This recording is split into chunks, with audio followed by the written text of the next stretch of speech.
Hey everyone, welcome back to another episode of the Millard Show. Sorry this video is being posted a little bit later than I had originally anticipated. It's been a busy week in general, so I hadn't had enough time to make it. But I'm excited for this episode because it's going to take the same format and feel of how the rest of the videos are going to be produced. And what we're going to do is dissect into one particular type of business and help you all understand how to really think and approach marketing to those types of businesses. So today's all about the auto repair industry. So let's dive into that and let's optimize.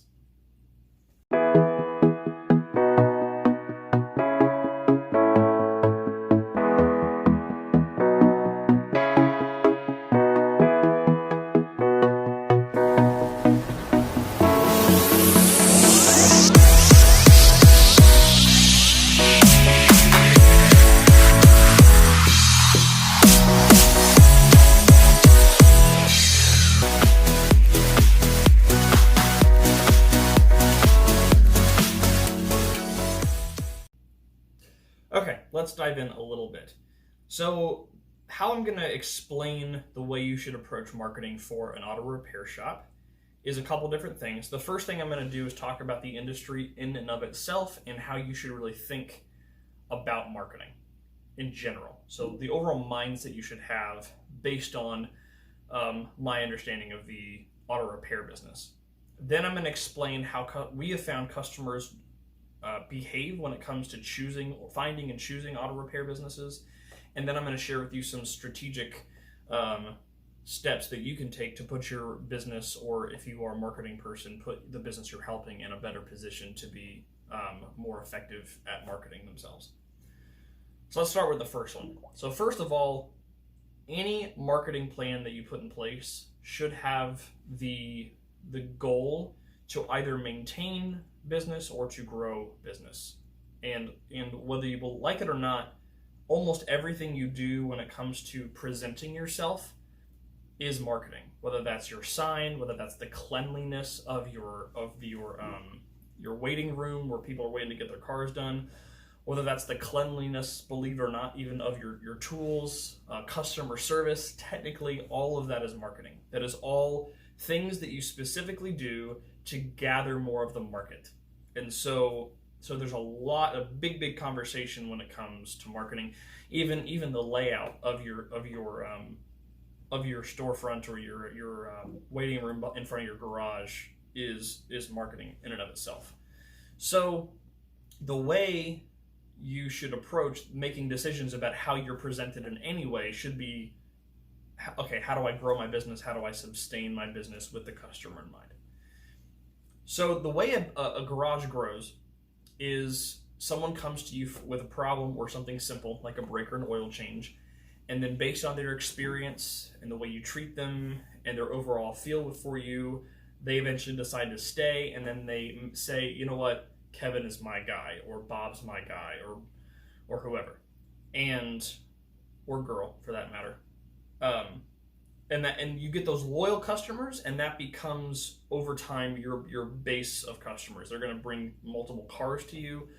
The same car might break down multiple times, have multiple issues, and they'll bring them to you as well. And then they'll also bring you to them for just the general wear and tear maintenance aspects of their car. So something as simple as an oil change, all the way up to getting their brakes replaced. And that's what you have to also consider. Is, okay, if one new customer to me, say they come here for an oil change and that's a $50 job, but then they bring it back when they need new brakes. Well, you just took a $50 job, and the acquisition of that customer wasn't $50. The acquisition of that customer was the $50 plus the $400 that you just made on the brake pads, or $500 depending on how much you charge. And so that increase of revenue is what the marketing that one oil change customer eventually got you, assuming that you marketed them through the whole process. Or let's say someone comes in for a check engine light, and you end up being able to say, okay, well, it's actually just a very simple fix. Well, that marketing got you that one customer, but then they bring it back the next week for their oil change, for their brakes, because now they trust you. So that's, when it comes to marketing, you can't just think, I spend X number of dollars and then I got X number of customers this month based on my marketing budget, because that's very, very, very, very short-sighted. You have to be able to understand that the lifetime value of a customer is worth more than their visit in that 1 month. If you think too transactionally, you're going to be way too hasty about what you do or what you don't do marketing wise, and you're going to have a very skewed understanding of what you ought to do from a marketing perspective. So want to make sure we set that up because the lifetime value of a customer is huge, especially if that customer becomes a loyal customer, which is what all marketing should be designed to help you get. So now let's go to the second part. Let's talk about consumer behavior. So obviously, a lot of people have someone that they automatically go to, and that they're going to be referred to. So the whole word of mouth world is crucial. If you're not getting word of mouth business, it probably means that you're not a very good mechanic, or your own customers don't trust you. So if you're getting business, it means that there's a level of trust being built, which is good. And then the number of people that come to you based on that is a pretty good litmus test as to how trustworthy are you. So internally, look at yourself, look in the mirror, make sure you're treating customers really, really well, because the amount of money that you're losing by not doing that, or by even being sloppy with that, is probably a lot more than you think. Because if there's one thing that a customer wants more than anything else from a car repair person, it is transparency, and it is honesty, and it is the fact that they understand that you are looking out for their best interest and their safety of them and their families as they're driving down the road. So that being said, there are a couple reasons as to why people who won't just automatically go to someone that they've been referred to, and also they might go away from someone they've always gone. So there's a couple reasons why someone is going to be looking for a new auto repair shop. Number one, they don't believe that the person they normally take their car to is able to do the job that they currently need done. So either they were told directly by the company, or the company, they just assumed that all they did were brakes and oil changes. Now they have a wheel bearing that needs replaced, and they don't think that their guy can actually do that, so they're going to get on their phones, or they're going to look up something and look for a new place to go. Another issue is they got a quote from their main guy, but it's just way too expensive, and they want a second opinion. It's not that they don't trust the person that they've always gone to, but they're hoping that someone else might be able to see something differently for a second opinion, just out of the hopes that they don't have to shell out $1,500 to replace something on a car that only cost them $5,000. So second opinion calls are very common, and it's not necessarily, again, that they don't trust the person that they are with. They're just desperate to find another solution.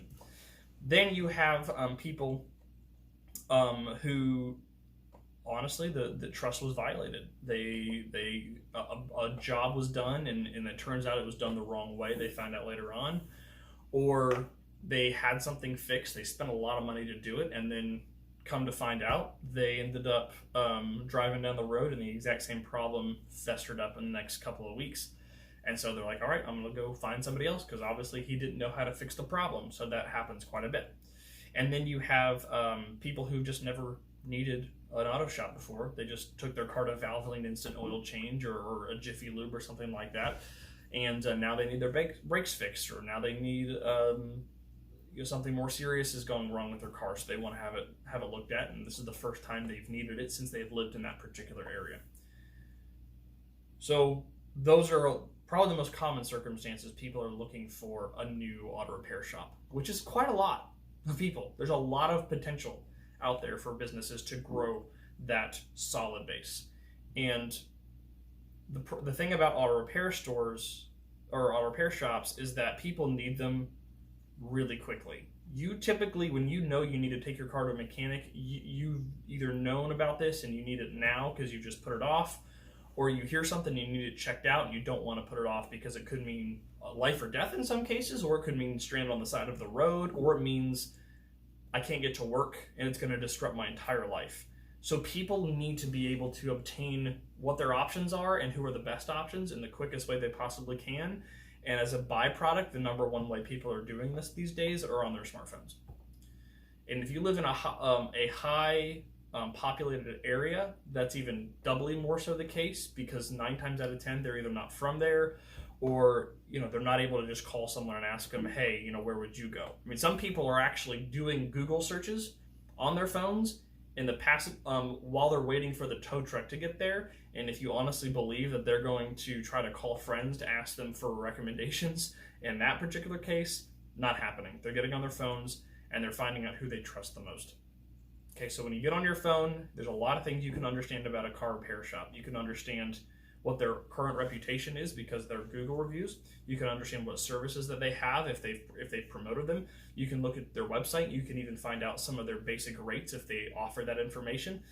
And at the end of the day, you can make a pretty decent decision about which car repair shop to go to just by doing a quick search. And in about 60 seconds, the comfort factor based on what you're seeing on their online presence is pretty much good to go, and you're booking an appointment. Now, based on your experience may not be great, but for all intents and purposes, you feel good about going to that person in that particular moment. And as a car repair shop, if that's not the case for you, then all those scenarios that I just mentioned, bad experience, second opinion, no longer trustworthy, or just need somebody new, then you're not going to get that business. And if that person, here's the thing, that person that didn't come to you but was really close to you goes to another shop, has a great experience, and says, you know what, this person is my guy now, they're never going to come to you. And all the referrals from their friends that they give are not going to be to you either. So the value of that customer that you lost just because you didn't pay attention to your online presence just triply impacted your business. It impacted your business because you didn't get that visit, you didn't get any of the visits from that point on, and you didn't get the referrals. So you got hit in 3 different ways, all because you were inconvenient to find in a Google search, or you just didn't look that great when someone did find you. So that's a pretty big deal, and that's a lot of money left on the table. Okay, so last thing that I want to talk about is some strategies and then how to assess them. So obviously make sure that your online presence is solid. So local search marketing is probably the best term for it, but you want to make sure that your Google My Business page is filled out correctly. You want to make sure that your services are filled out on there, and you're going to want to make sure that your website is very easy for people to navigate to, so that if they just want to call you or send an email asking for a quote, that it's very, very easy for them to do that. So being easy to work with online is a big deal. The whole be found, be chosen, be easy to work with line very much applies here. And then if you're going to actually pay for advertising, then I would suggest one, advertising on Google and Facebook. So if you're going to advertise on Google, I would do it for the more generic terms, auto repair, brake shops, oil changes, things that people are searching for quite a bit, which are those main services. And then the general, just auto shops near me, those types of things. And then on Facebook, I would, if it's going to be a visual ad, if someone's going to see the ad, then I would do one of the 3 things I mentioned earlier: brakes, oil changes, check engine lights, and look at your business. Find out, when people first came to you, what were the issues that they came to you for, and then promote the heck out of those. I don't think people pay nearly enough attention to what I call gateway services. There is a certain service that happens so many times and is so common that this is the time where people are most likely going to use an auto shop for the first time or get a second opinion for, and that could be the difference between them coming into your business and not. And I think oil changes and brakes are amazing gateway services for the auto repair world, and I also think the check engine light thing is a big deal also.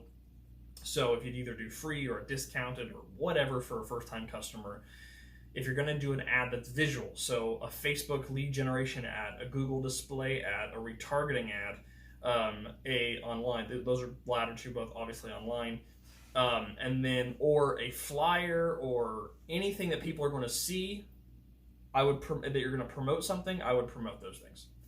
So I hope this helped. I went a little bit longer, talked a little bit longer than I anticipated doing, but I hope you enjoyed it.